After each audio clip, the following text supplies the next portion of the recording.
trail and ultra runners, what is going on? Welcome to another episode of the KoopCast. As always, I am your host, Coach Jason Koop, and back on the podcast for his third trip. This week we have Scott Frey, PhD, and this week's topic is a fascinating one all about brain endurance training, how to train your brain just like you train your muscles to handle more reps and hopefully improve athletic performance.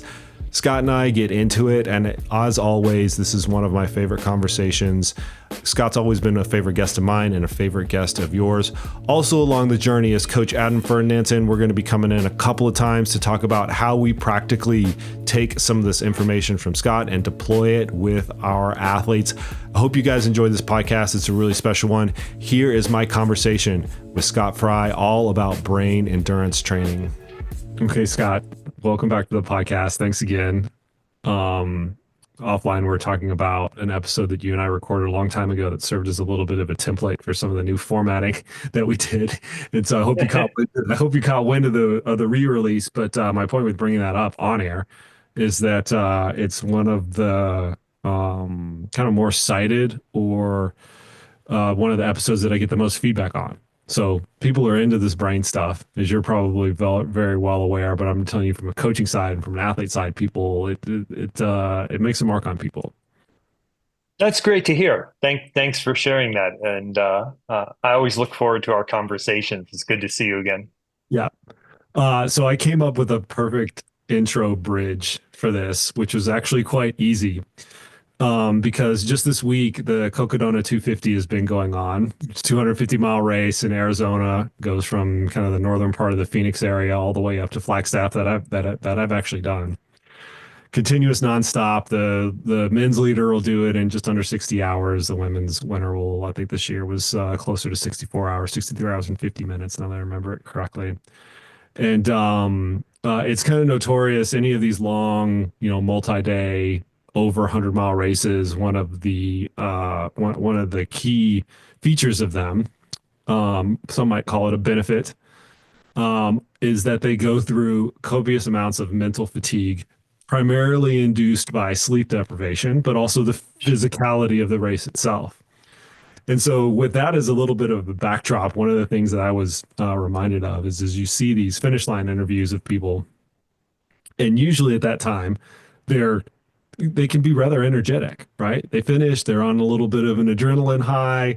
And having been there myself and also witnessed this, that energy and that mental clarity that might appear for the few moments or maybe even 30 or 60 seconds at the finish line precipitously goes away after a few minutes, and they go from being able to talk and come up with complete sentences and good subject-verb agreement and the whole 9 yards to not being able to untie their shoelaces almost in a span of just a few seconds. So mental fatigue is real, I guess is what I'm saying. Like Cocodona 250, and anybody who's been watching it can certainly appreciate that.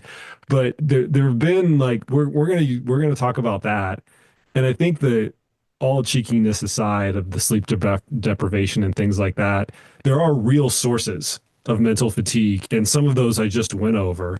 As to start out with a little bit of a backdrop, both from a clinical standpoint and then also from an experiential standpoint, where do those kind of like fatiguing points actually come from? From physical side, the staying up side, kind of like all of the above. What introduces these points of fatigue so that we can have a little bit of a level set for what we're ultimately going to talk about? Yeah, so I think as athletes, we think a lot about fatigue and recovery, and it's usually focused on our muscles and how can we get them recovered so we can get the next workout in and adapt to the stimulus and so forth. But as a career brain scientist, I'm very aware of the fact that the central nervous system, the brain and the spinal cord, accumulate fatigue as well, right? They're physiological entities in the sense analogous to muscles, if you want to think of it that way.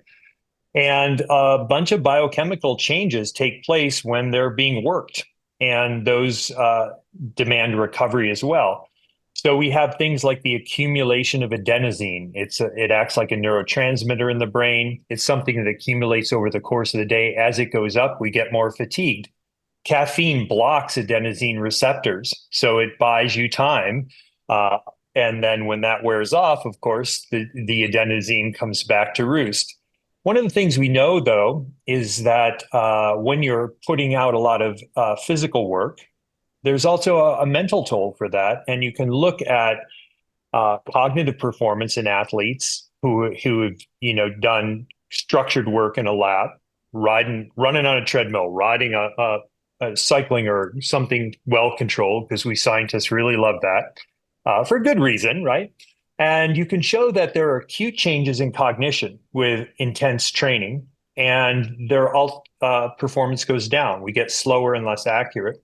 And there are also chronic changes that accompany training loads. And those are most extreme when people are overreaching or overtraining, but they happen during the course of normal training as well. So when you talk about athletes competing in these kind of ultra distance races, yes, there's the whole sleep deprivation, which I would think of as more on the lack of time to recover the central nervous system. But there's also, if we wanted to just back that off and look at races that are completed in the course of a normal sleep-wake cycle where you're not disrupting your sleep, they're going to be accumulated mental fatigue and so forth. I work with athletes whose competitions are not ultra distance, and uh, there's plenty of evidence that cognition changes as a result of going deep physically. And I think it's one of the major underappreciated effects on performance. Well, and what we want to get to ultimately through the course of this conversation is if this can be trained, and if so, how? Because that's the Yeah. question kind of plaguing athletes, sports scientists, and coaching alike is that if we recognize that we'll use the big umbrella mental fatigue, and you can probably add some clarifications and nuance Hmm. to that big umbrella. But if we recognize it as an important contributor to performance, we want to be able to affect that. Just like we can Right. recognize muscular strength or cardiopulmonary capacity or durability, which continues to kind of like come up in this podcast, especially over the course of the last 4 or 6 months. Even Hmm. nutrition components and things like that, which we're now recognizing are trainable. If this is trainable, how do we actually go about and how do we go about and actually train for it? Because it's one thing to say, yeah, this is like super important, but it's another thing to actually go out and like positively affect it so that it's actually better. Before we get to that, let's like continue to level set, right? Because Yep. we understand some of the components of mental fatigue, but what does it actually do to performance? So we have this big broad brushstroke, and I think it's easy to say, okay, if you're mentally fatigued, your performance is actually going to decline. But can you like put a little bit more of a microscope on that and explain how performance actually declines through mental fatigue?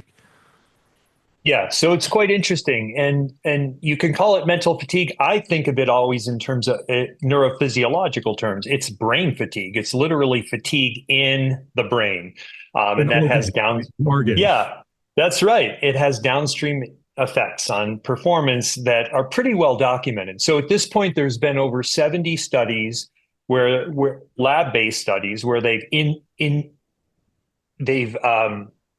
introduced fatigue, right, by putting people through, say, mentally demanding, cognitively demanding tasks, and then looked at how that affected a wide variety of dependent measures. So these would be things that, give us a kind of quantitative measures of performance, like how fast can someone complete a time trial? How much power can they put out on a bicycle for a certain amount of time?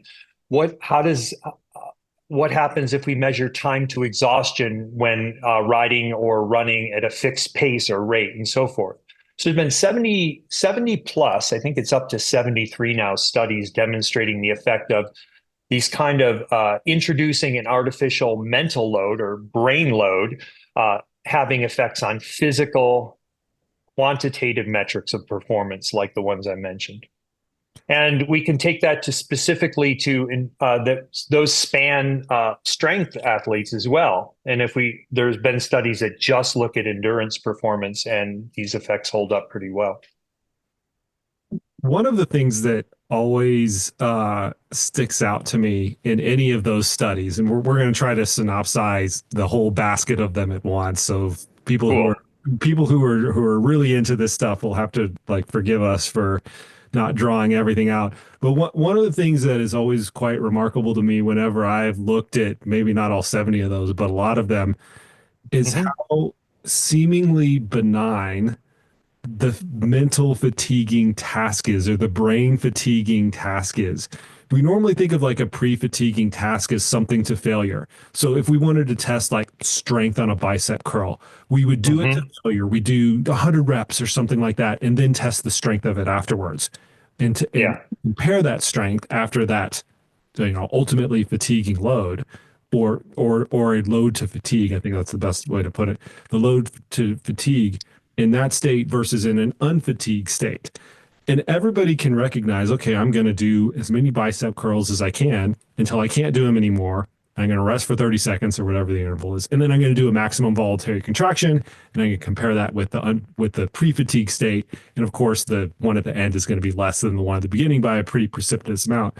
But I guess my point with that is the fatiguing intervention is something grand. It's something Yeah. big. Right. It's usually when I've read these studies, not the case with with the mentally fatiguing component of it. So can you describe like a little bit to the listeners to just like paint that picture a little bit better? Yeah, I would love to. I'll start with one of my favorites. It goes way back. It goes back to the late 1800s, amazingly enough, when we first realized that mental load affected physical performance was done by this Italian scientist, neurophysiologist, Angelo Mosso.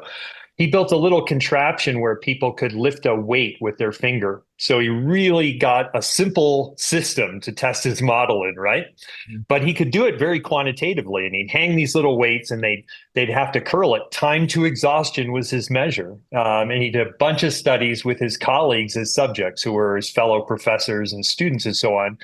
And in the first studies, the mentally fatiguing tasks were just looking at them, the professors, when they were in the depths of like exam season, and really busting it, working through people's dissertations and oral exams and all this stuff, and we're really on the limit. So he didn't really quantify the mental fatigue. He just said these guys are these are mentally fatigued people, and he showed that in fact the performance would drop off, like their time to exhaustion in this muscular task would fall off. Now, of course, that like many things in science gets lost and then kind of rediscovered later on. So we've circled back around, in the last let's say 20 years or so, and kind of rediscovered this idea, and started to introduce mental fatigue in more modern ways. So a common way, like from my world of cognitive neuroscience, is to have computerized tasks where people have to, usually the scenario is something like there's some kind of visual stimulus or auditory stimulus, and then they've got to make a decision based on that and then execute a response, right? So those kind of tasks can be gauged in a way that increases their difficulty, that allows us to see those changes in speed of performance, accuracy of performance, and that's the typical thing that we would do in a lab. But outside the lab, we should probably spend a moment or two just talking about like what are the sources for an athlete heading into a competition. Um, the travel, right? The Right. decisions about gear, the disruption of the training cycle. I mean, they're just a load of these things. So real time example, once again, coming Yeah, back to Cocodona 250, and just to like to put a pin on the visual stimulus, the way that I like really simplify this for athletes is you're matching words and colors to each other. That's it. sometimes. Yeah, I mean that's one way, right? That's one way, but I mean, but most people say green, okay, I can match the green box to the word green, or I can, Right, the right. green is Hmm. in red and I have to pick the red box. Like that kind of things that you're not Right. solving a quantum physics equation. Right. And No, there are certainly, things we can measure easily, right? And we can titrate and dose. exactly. And when we bring this into reality, once again using the Cocodona 250 as an example, many people are doing exactly that in the day before the race and going through all of their gear and all of their nutrition and every single calorie that they have to pack and all of the hydration requirements and logistics and stuff like that, saving it to the very end, creating this big mentally fatiguing task before another really big mentally and fatiguing task. And so it's a great example of these things that if you know how they're kind of contrived in a lab, you can see the actual realistic analogs to that and perhaps create situations and maybe not so much of an intervention, but situations to kind of avoid those. Okay, I wanted to take a quick break in the interview and bring in Coach Adam Ferdinandson to discuss how we actually help athletes navigate some of the stress leading up to the race so that they get to the start line with minimal mental fatigue. Adam, what do you think about this? Yeah, I think this is a classic area of something that really deserves a lot of attention and effort, and sometimes doesn't get enough attention and effort, maybe relative to the training itself. So, when it comes to planning out your travel to a race, you really want to be thinking about these things. With how early you get there, do you have time to acclimate? Is it a new time zone? All those things that can let you arrive to the start line more rested. Upgrading your seat choice on a flight, go in first class, those little things, if it's an option, um, can definitely be helpful, and put that on the front end of the trip. And then you can cram yourself into coach on the way back. Just start putting your brain in that mindset of thinking about things that can help you just show up to the start line in a comfortable, non-fatigued state. I think we've all gotten to a race start line feeling a little frantic and overwhelmed. And that's a pretty rough way to start, an ultra marathon. So there's that. And then also you really want to consider the overall life stress that you have going into an event. I've seen that play a really big role. So if someone makes a significant move or has some other big life change, depending on who you are, that can take a big toll, and you want to respect that in how you program the training. And then also that might impact how you approach the week of the race too. So from a practical standpoint, here's how I handle it with a lot of athletes, especially if I'm going to be at that race. I'll force all of my athlete meetings to be on preferably the Wednesday, and then second preference would be the Thursday before a race that starts on Saturday. And the reason that I do that is to not try to shoehorn everything into the Friday and then leave an extra day if you need to change something. You need to work your drop bags a little bit differently or whatever. And my whole goal with doing that is to free up at least one day, maybe 2 days for all that mental space. We've all seen the athletes that wait until 10 minutes before the drop bags are due. They're cramming stuff in at the last minute, and there's a cost to that. And that's what a lot of Scott's research and a lot of what this conversation is there is a cost to that mental stress and that mental fatigue that's associated with leaving some of those logistics until the very last minute. So the point is well taken to try to get all of that stuff kind of off the table as early as possible in the week, so you can literally deload your brain just like you're deloading your body. So we can appreciate that mental fatigue, it does indeed impact performance, right? That's been shown very, very, very clearly. But can we also say that different athletes throughout the course of a race or course of events fatigue differently from a mental side, just like they do physically, just like people have different time to exhaustion tests, 10K time trial times and things like that? Do we kind of see the same mental profiles or brain profiles across a physically fatiguing event? Yeah, and we actually have some science about this. So there's kind of this niche area where people have looked at expertise in different domains, and one of those domains is athletics. And when you look at elite endurance athletes and you start testing their ability to sustain focused attention or to engage in tasks that put a lot of demands on rapid decision making or response inhibition or error recovery, you find some interesting things. What you find is they're exceptional in these ways as well. So the study I'm thinking of in particular looked at professional cyclists, and it looked at their cognitive abilities.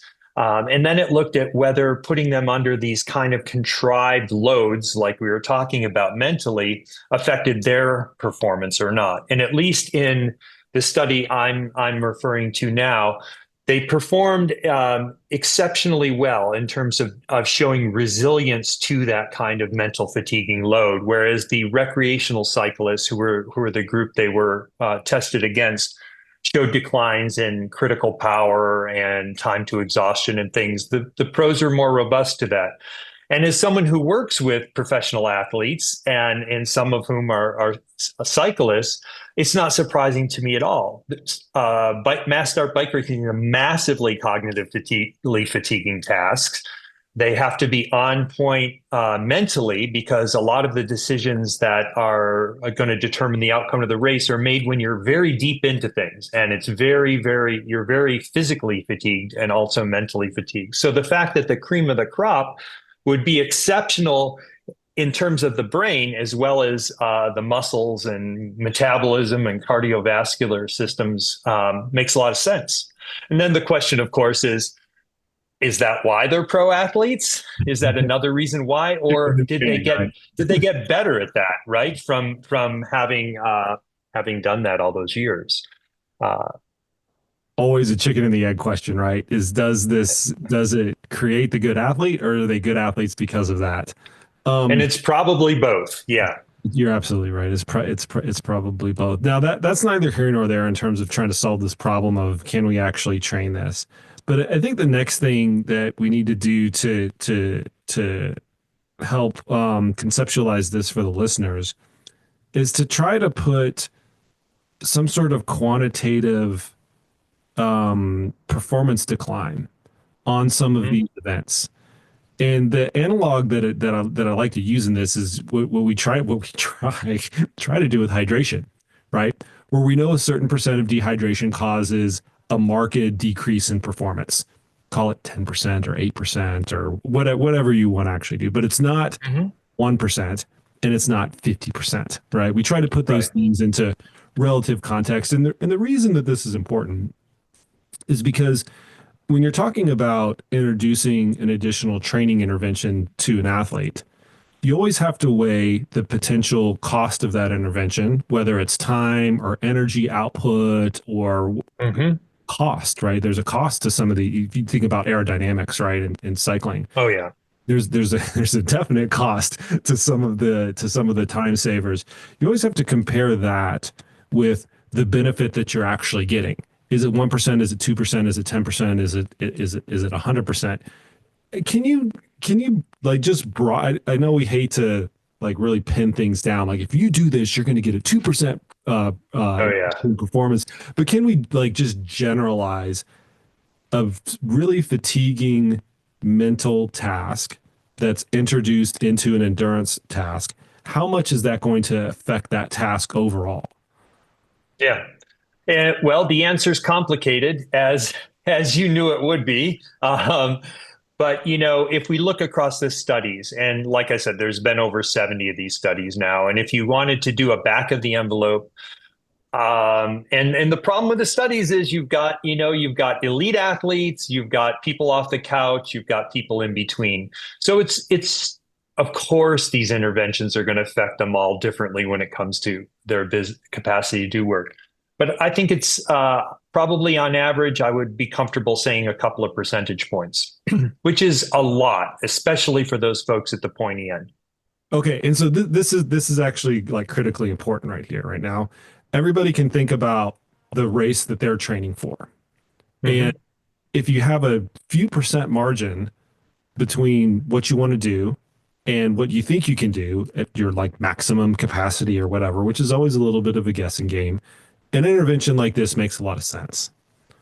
If you're looking at, hey, I need to make 12% improvement or something like that, it needs to be something like this plus something else plus something else plus something Yeah. else. And so that's what I mean by we have to evaluate the cost of the intervention in terms of the impact that it actually has to have. There's a lot of athletes out there, they just need to train more because they're going to get better overall if they just add Right. 10%, 20% more volume or better training or kind of like whatever it is. So it's important to know that going into it, that we're not going to make superheroes out of Yeah. athletes that aren't very good Yeah. in the first place. Like you've got to have a good athlete to start with, right? Yeah, I like to tell people if someone's talking to you about double-digit improvements by doing anything, nutritional recovery, training, you probably should continue looking because this is not how things work. It's interesting though, Jason, because if you look at, there's a beautiful meta-analysis of a bunch of studies that have looked at the effects of tapering across a bunch of different endurance sports. So swimming, cycling, running, rowing. And on average, the benefits of tapering are about right around 2%, according to that meta-analysis. And of course, a lot of variables there, right? We're talking different sports, where the types of tapers were different. But I think it's probably on par with that. And I like to say to people, would you go to your A race without tapering? And everybody says no, right? Of course they wouldn't. So if you think that this could be on par with that, then maybe we need to start having a serious conversation about, are there things we could do in kind of the spirit of mental fatigue or brain fatigue hygiene? Are there changes we can make in your life, right, that will leave you a little bit fresher? And then, of course, the trainability, which we'll get into. Okay, so we're gonna go for the jugular right now. Now that we've set this up, Go for the jugular. this might seem. I need to come up with a less violent example of how to set that up, just as an. Now you really have my interest. All right, here we go. So this might seem like a completely biased perspective here, Mhm. but I'm going to ask you point blank: do you think that it's trainable? I do. And I'll tell you why. So my background. I was 30 plus years as a cognitive neuroscience and professor, ran a big lab, focused a lot on neuroimaging and human performance. That was my specialty. Got 10,000 citations, all the academic boxes checked. I'm a skeptic. And I saw this research coming out on people using brain endurance training, and if you want to call it that, to try to develop fatigue resistance in these performance critical systems and offset the effects that we've been talking about. That stuff's been coming out, let's say, for the last 15 or 20 years, and I was super skeptical of it. But I've watched it develop, and I've watched the papers accumulate to the point where I needed to pay attention to it and take it seriously.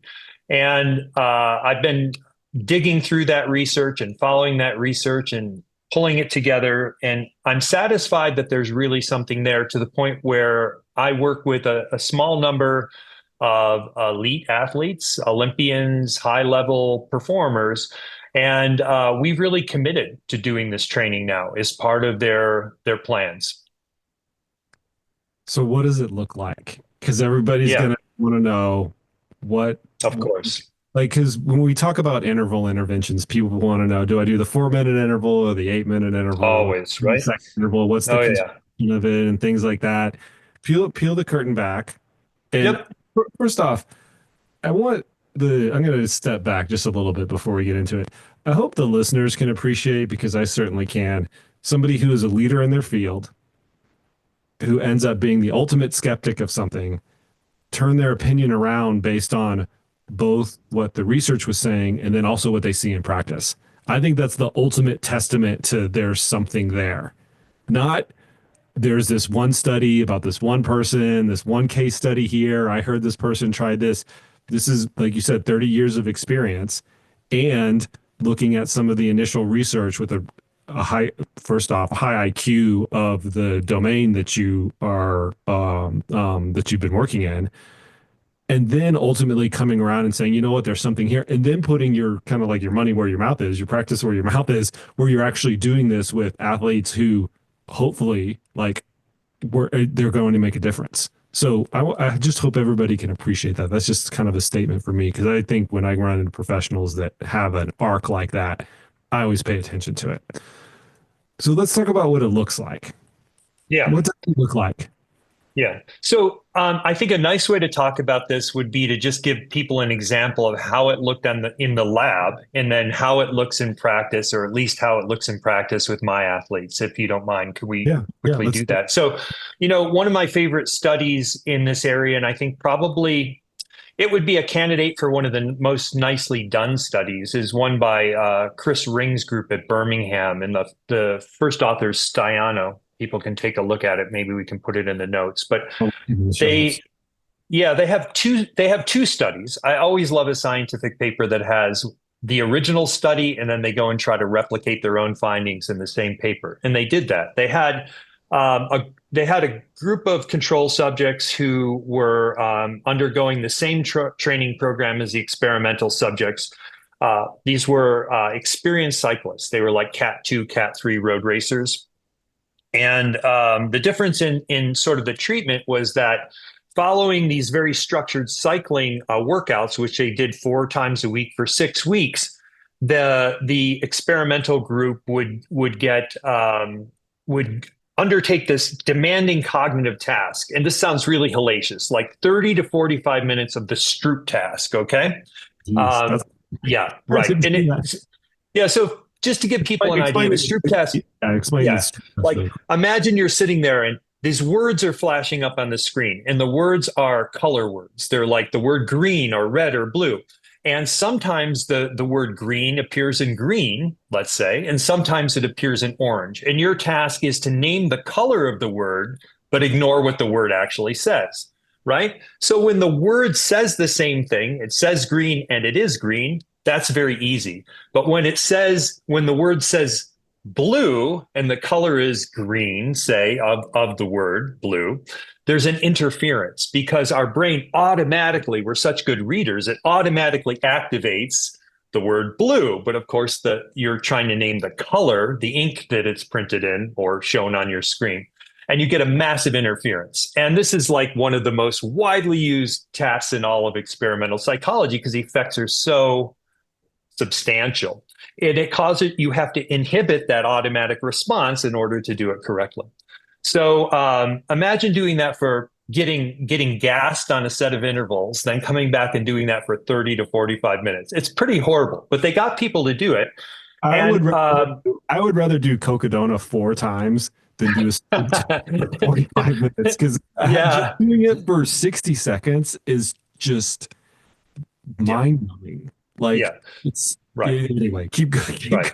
Yeah. So imagine these people are doing this for 6 weeks. At the end of the 6 weeks, they find that the group that did the cycling training plus the cognitive training gets a bump in time to exhaustion when they're tested cycling at 80% or 65% of their critical power, compared to the group that just did the cycling training and then listened to neutral sounds. I think that was the control. So then they do the second study where they do the similar manipulation, but the testing is different. They have a 60-minute submaximal ramp test for cycling, and they show that improves, and so does the 20-minute time trial performances of the people who did the cognitive training for 6 weeks in addition to the physical training compared to that control group. But what doesn't improve is the 5-minute all-out power effort. This is really about training something that helps these more sustained efforts, okay? Which should be of interest to your audience. Now, the reason I'm telling you this about this study is to answer your question about what this looks like in practice. What it looks like for my athletes in practice is not what it looks like in the studies that I just described, okay? Because nobody would. Yeah. Well, they'd all leave, right? I mean, no one would be able to sustain that. And so what I've done is really move to using a set of about 50 different cognitive tasks. I have a big library of these things. They can be progressed in intensity. So they can be, as an athlete starts to adapt to the task I'm giving them, we can start to adjust the intensity of that task, analogous to how you might adjust the intensity of intervals that a runner is doing. there's a lot of variety of the stimulus. Think about going to the gym, right? You go to the gym, if you just do the same thing all the time, you're not going to get the kind of adaptations that you want because you would adapt to the stimulus. So they're progressive, the stimulus is varied. And what we're trying to do here is drive neurophysiological adaptations, neuroplasticity, right? We hear that word a lot. What it really is increasing the strength of the connections between neurons and circuits, right? We're trying to drive these kind of adaptations in these circuits to make them stronger and more efficient. And the analogy to the muscle, I think, is reasonable here. So my athletes are doing these kind of wide variety of tasks. We're progressing the intensity, and we've got it down to around 3 sessions, 20 minutes a pop. So inside of a week, usually after their harder workouts, they come in, get their wet clothes off, grab a bottle, sit down, and bang out these tasks while they're still fatigued from the workout. That's the critical point.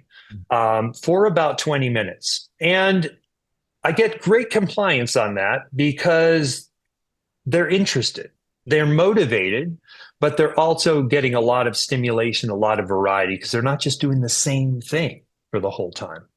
Okay. And I found that, go ahead. Sorry. I think that's I just have a few questions before we kind of go on here. Great. Yep. So the tasks that you're prescribing, are they like problem solving types of tasks? Like I have to solve a simple math problem, or I have to do a maze or something like that? Or are they more visual matching pieces, like a la the Stroop test? Or is it kind of a battery of a lot of different things? You don't have to reveal the whole thing. I'm just trying to get a general. No, it's fine. I'm happy to. So it's a great question. So I've kind of grouped the tasks. They come out of my world of cognitive neuroscience.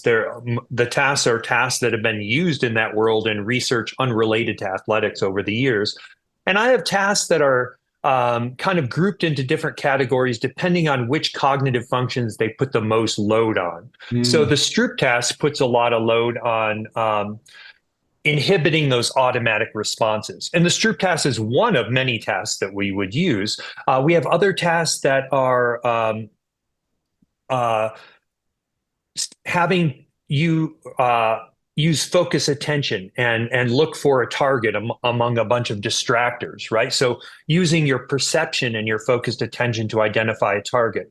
We have others where you might have a different kind of stimulus that is, let's say, a number, and you've got to respond differently if the number is an even number, an odd number. So we're getting you to make very quick and rapid decisions, and you're under a lot of time pressure.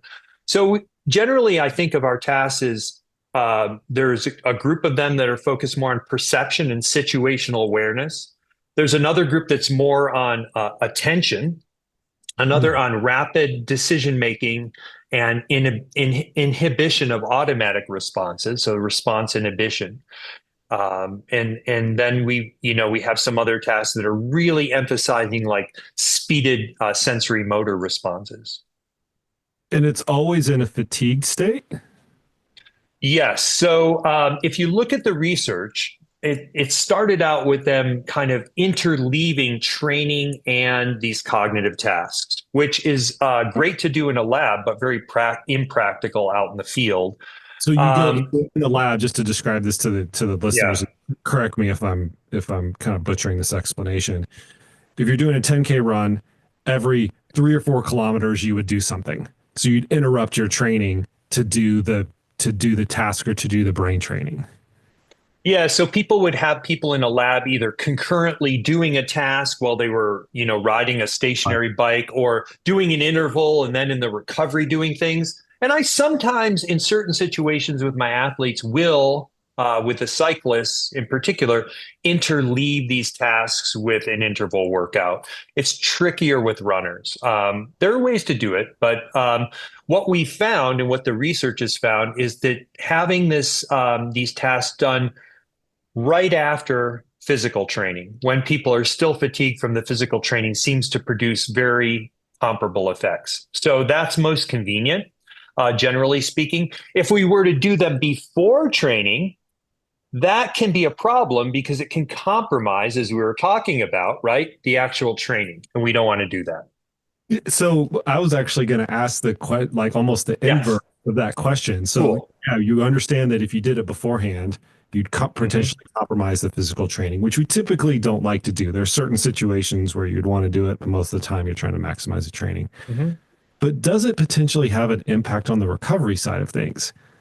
Because you know how Yeah. these Well, go in arcs, right? First it's the brain, and then it's recovery, and then it's like something else. And recovery is becoming, it kind of always has been, but it's always been a little bit of a hot topic. We're trying to maximize everything we're doing. There are some athletes, and I do know a lot of high level coaches in a lot of sports that adhere to this, where they insist on a wind down period right after mhm. the activity.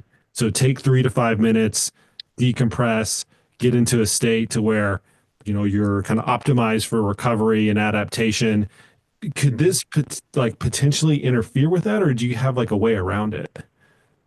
Yeah, so I think it's a really good point. And I have two answers for you. One, we know that mental fatigue affects vis-a-vis the brain, it affects the autonomic nervous system. We can see effects of mental fatigue on heart rate variability that are analogous to the effects we see in athletes from hard training. So that's something we need to think about, right? But with my athletes, the protocol that I found best for them is that we get them started on this within 30 minutes of training. And I chose 30 minutes not randomly, but because the research, when we look at performance on cognitive tasks after athletes have done hard exertions, it's about a half an hour before performance comes back up to normal, depending, of course, on the duration of the physical output and so on. But that 30-minute window, I think, is a critical time to get them started on these tasks. So come in, get dry clothes on, grab a bottle, start rehydrating and replenishing your glycogen, and then sit down and bang these out. So it's not a matter of, you're dripping sweat all over your iPhone and you're you're trying to get it done without destroying the device, and you're bonking your brains out and all that stuff. The sensitivity between the end of the workout and when you start this, it seems to allow for a little bit of It physical. seems to. And this is you raise great points. I mean, we just don't have the research that's looked at all these different factors, as in so many domains, right? Um, what is the optimal amount of time in terms of task placement and so forth? I'm telling you now, guided by the research, but also experimenting in practice with myself and my athletes, what I'm finding has been working for us. So I think that minimum effective dose that we're finding with these elite athletes is about an hour a week, broken up into 3 sessions, high intensity sessions, but about 18 to 20 minutes per session, piggybacked on at the end of either a high intensity workout or a big over distance workout when people are carrying fatigue. Okay, I wanted to take another quick break in the action and bring back Coach Adam to talk about this from a really practical point of view on how we actually handle this as coaches. So first off, Adam, do you have any athletes that you're actually doing this with? And if so, what are you actually doing? If not, why wouldn't you be doing them with that? Or why wouldn't you be doing this with them? So the answer is no. I do not do this with anyone. I think there are use cases that I'm interested in. And I'll be happy to take, say, 30% of the credit of just, maybe I should be. But I think most of it is that a lot of people aren't necessarily a good candidate for it. And those good candidates might be, say, an elite athlete where the couple of percentage points matter, or someone who has tackled so much of the rest of things that this is now a worthwhile place to look for an improvement. But quite honestly, for the host of my athletes, I think we have more to gain elsewhere. And that's what a lot of athletes are kind of wrestling around in their minds right now to conjure up that image is, what am I going to get? Is this actually worth it? And I think your point is well taken, where Scott's working with a handful of elite athletes on this. I have some athletes that are good candidates for this, but I'm still in your boat where it's hard to fit the criteria to actually to have an athlete that is actually ready for it. And then you actually have to have the practitioner that can deploy it. You know, people like Yes. Scott and other, and other mental performance specialists out there, they are few and far in between, and much fewer and further in between than a sports psychologist or something of that nature, because this is a specialized intervention within within a specialty provider. So the access alone kind of makes it a little bit kind of makes it a little bit problematic for a lot of athletes.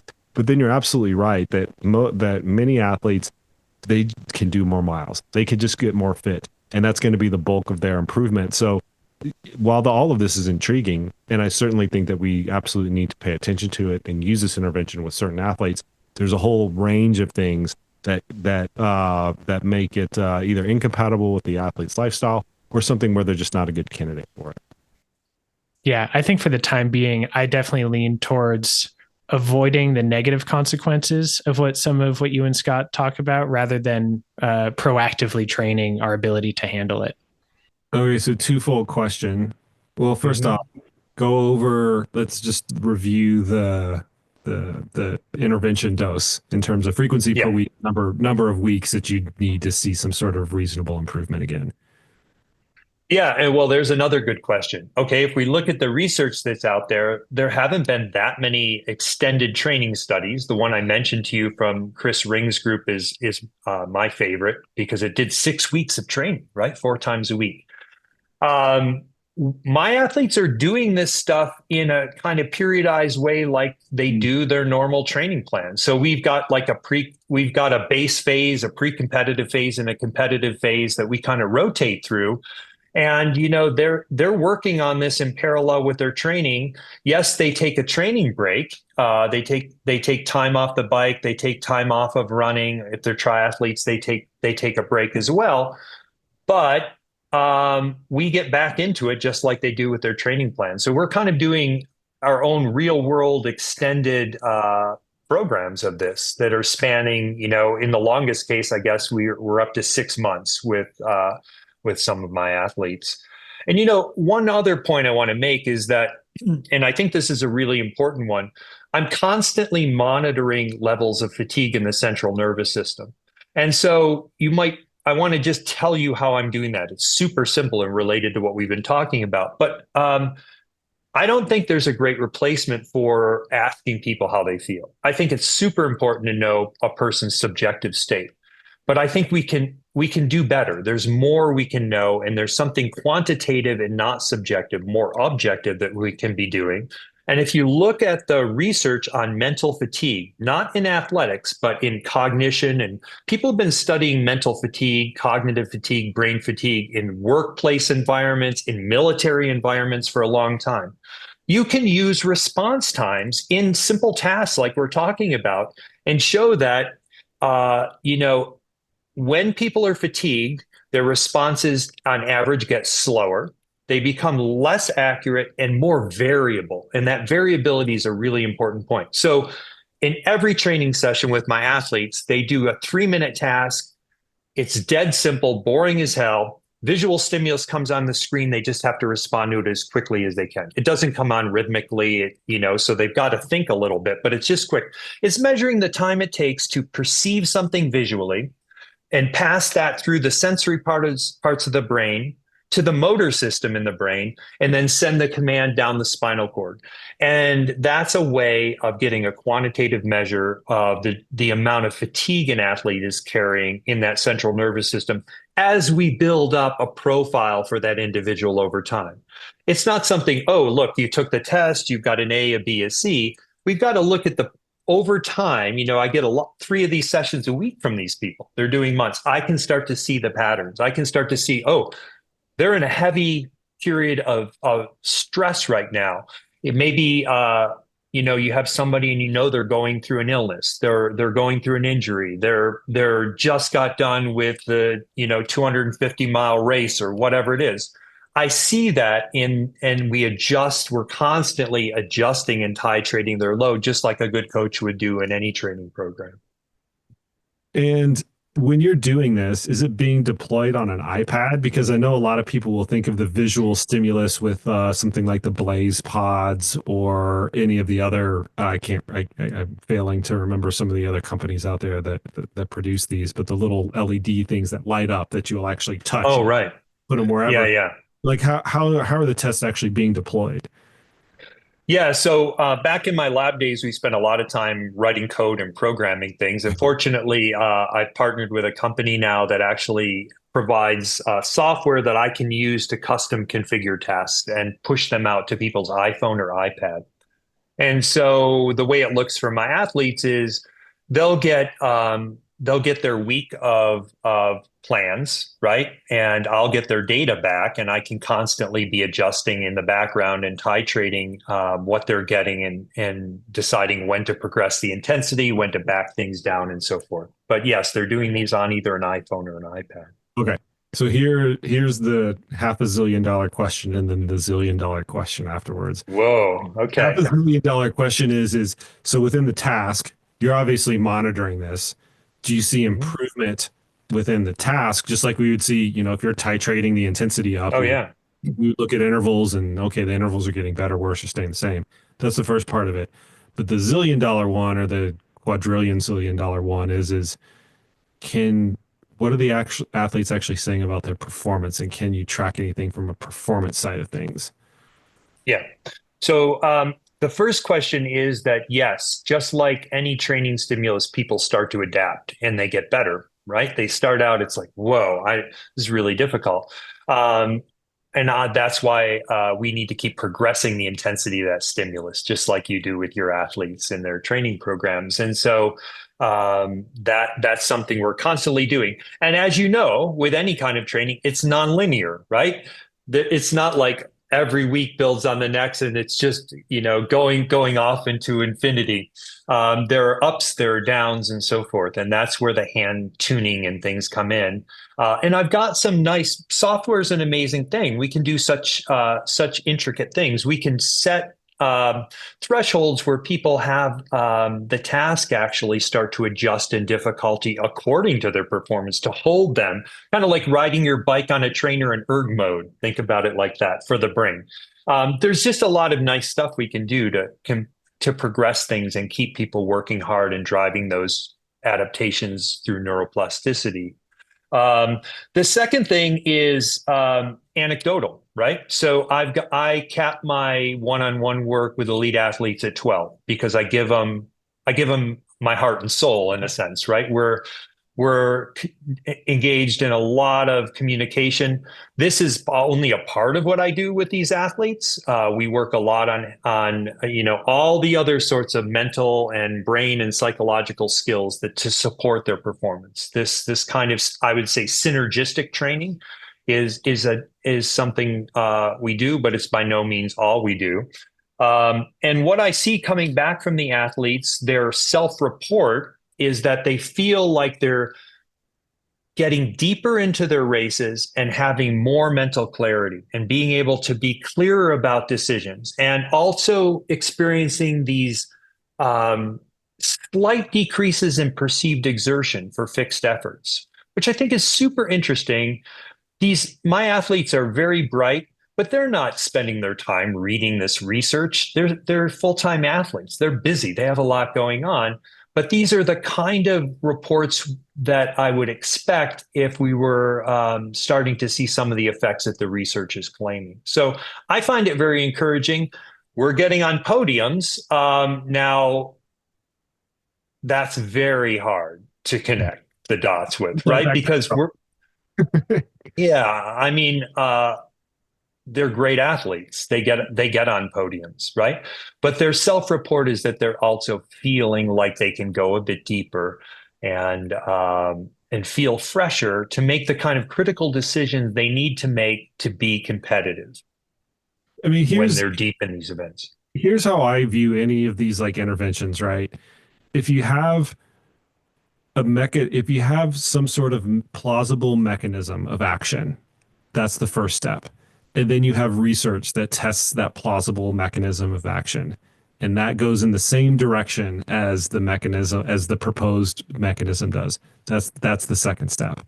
Then you have really smart people start to deploy this with athletes and military personnel and emergency response personnel and things like that. That's the next step. If that goes in the same direction as what the researchers indicate, is what the mechanism of action would indicate.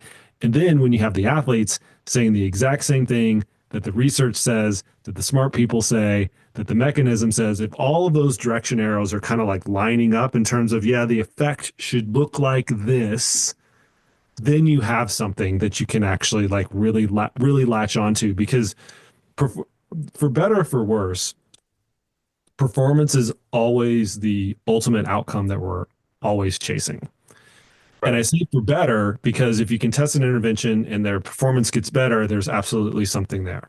Most of the times there's now, because performance is multifactorial, you have to realize that there are always other things that go into it, and you can never chalk up a podium to, oh my gosh, it's all of a sudden brain endurance training, or oh my gosh, it's all of a sudden it's this supplement, or oh my gosh, all of a sudden it's this shoe choice, right?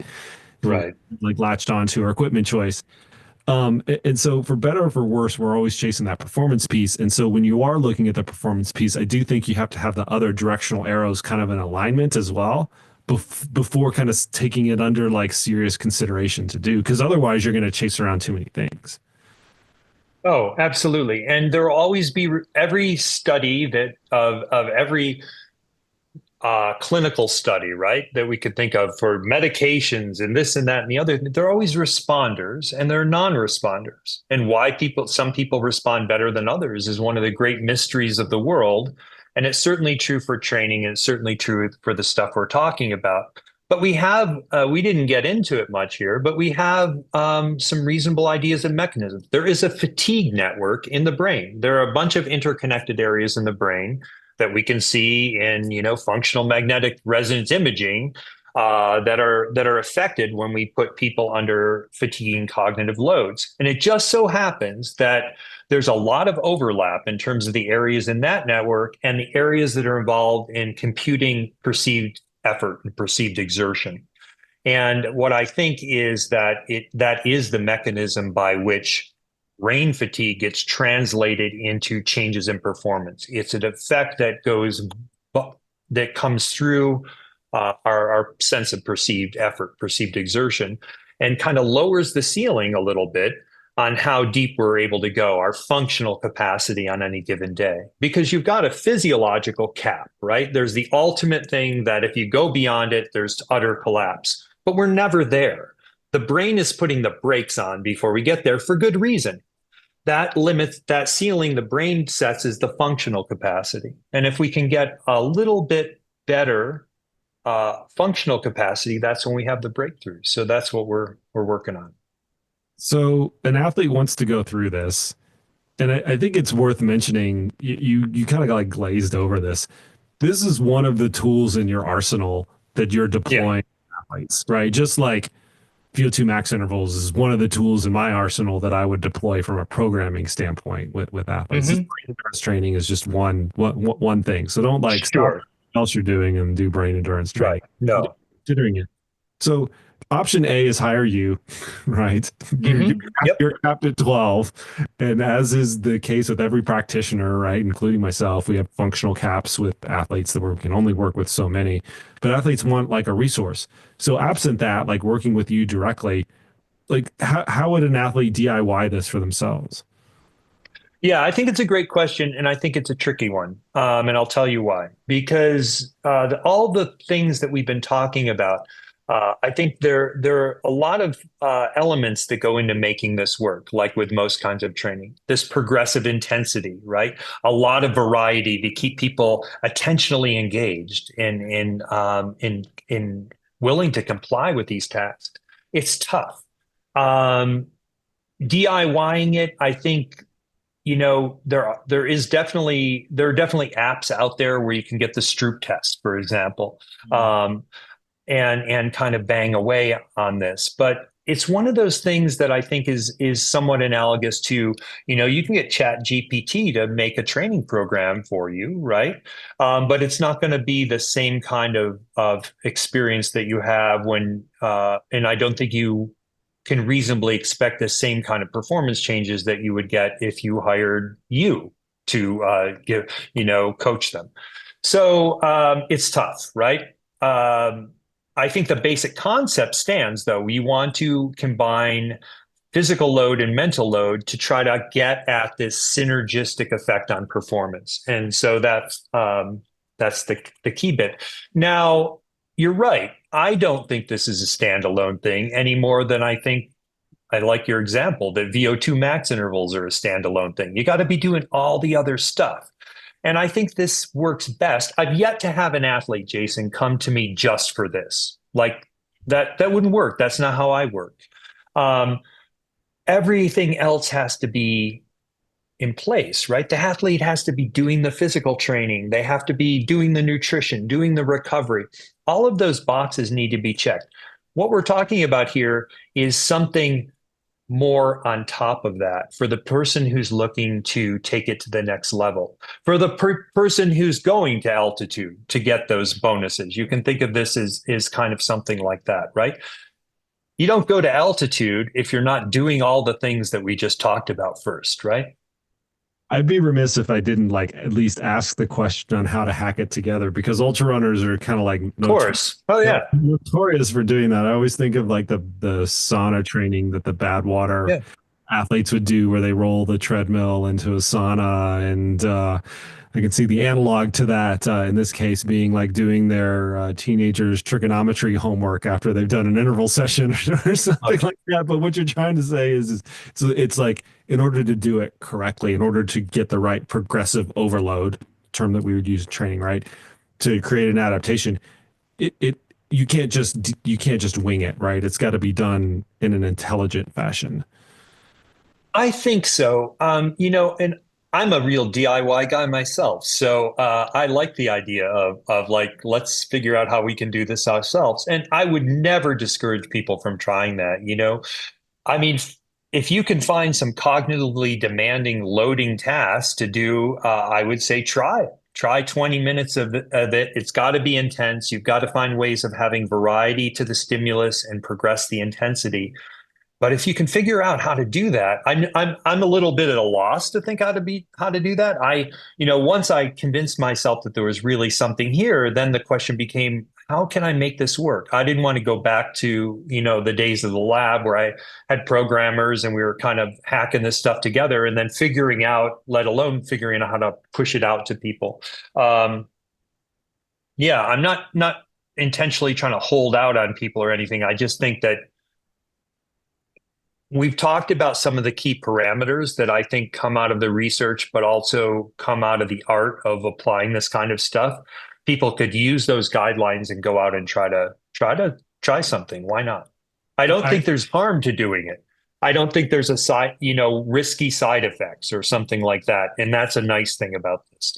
Yeah, the cost that I was talking about earlier, right, to set up this whole value proposition, the realistic cost is time, right? And then maybe potentially a little bit of recovery if you really wanted to like tease that apart, but you try to mitigate that as much as possible. And I think the interventions where you really can get a little bit of free time. And I always remember this really famous quote by John Cobb back in the early days of all of the aerodynamic stuff. And for anybody that's over 40 years old, Scott, help me out to I'm well over 40 years old, Jason. I'm turning 60. You'd have to be over 40 to recognize who John Cobb's influence on. Yeah, for sure. There's this really great quote. He's like, at a certain point, you just got to buy your speed. Meaning everybody's just as fast. You got to just buy the best components and the best aero wheels and the best, aero bars and things like that.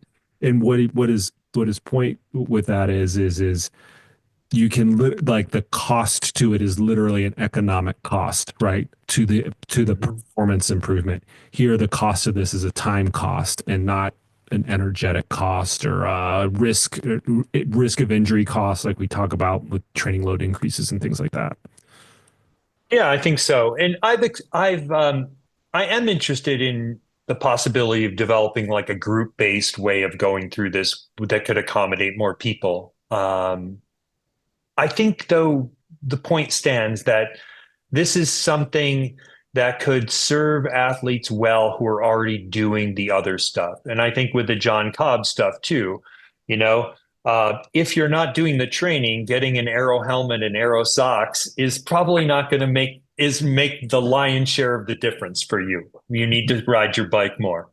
100%. All right, Scott, we're gonna let you go. This was awesome as always. Always Thank you. Yeah, a lot of fun.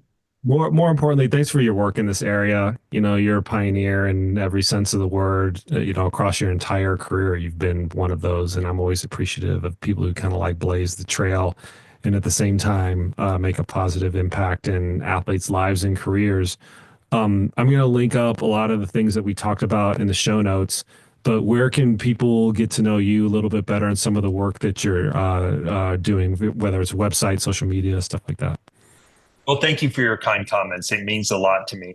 I am at cerebralperformance.com, which is my business. And I try to keep a lot of content on there about the science and also what we're doing. And people can learn a little bit more about my background there.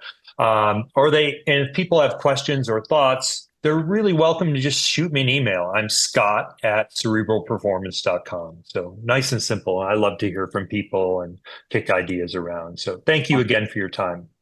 I'm always amazed at people who give out their personal email addresses and phone numbers on this podcast. We'll have to people take I'm not giving you my phone number, man. All right, I'm sure we'll have you back on the podcast at some point, but man, thank you from the bottom of my heart. This has been amazing, as is every conversation that we've had. Well, thank you. I agree. It's always good to see you, Jason. I love our chats. So thanks. All right, folks, there you have it. There you go. Much thanks to Scott for coming back on the podcast for his third trip. I always appreciate our conversations. As you guys can tell, whenever you talk to one of these people who is a true pioneer, a true leader in the field, they can always articulate what they are trying to do and what the benefits might be for athletes for the things that they are actually doing with them in order to improve performance. Appreciate the heck out of each and every one of you listeners. As always, this podcast is nothing without you. This podcast is always brought to you sponsorship and advertisement free. That has been my commitment to you, the audience, ever since the inception of this podcast. I can't even remember how many episodes we've done right now. If you want to support this podcast, you have two great ways that you can do it. The first way is you can subscribe to our research newsletter, Research Essentials for Ultrarunning, where we take topics like this and we break them down in depth and we present our take on them in just plain old English so anybody can understand them. And you can also subscribe or become a UESCA certified ultramarathon coach. I partnered with UESCA several years ago to create coaching content all around how to become a better ultramarathon coach and how to train for ultramarathons, realizing that there was kind of a void of information in this particular area. Links to both of those will be in the show notes. If you want to support this podcast, once again, all you have to do is subscribe to Research Essentials for Ultrarunning, or if you want to level up your knowledge game, whether you're a coach or an athlete, check out that UESCA coach certification. All right, folks, that is it for today. And as always, we will see you out on the trails.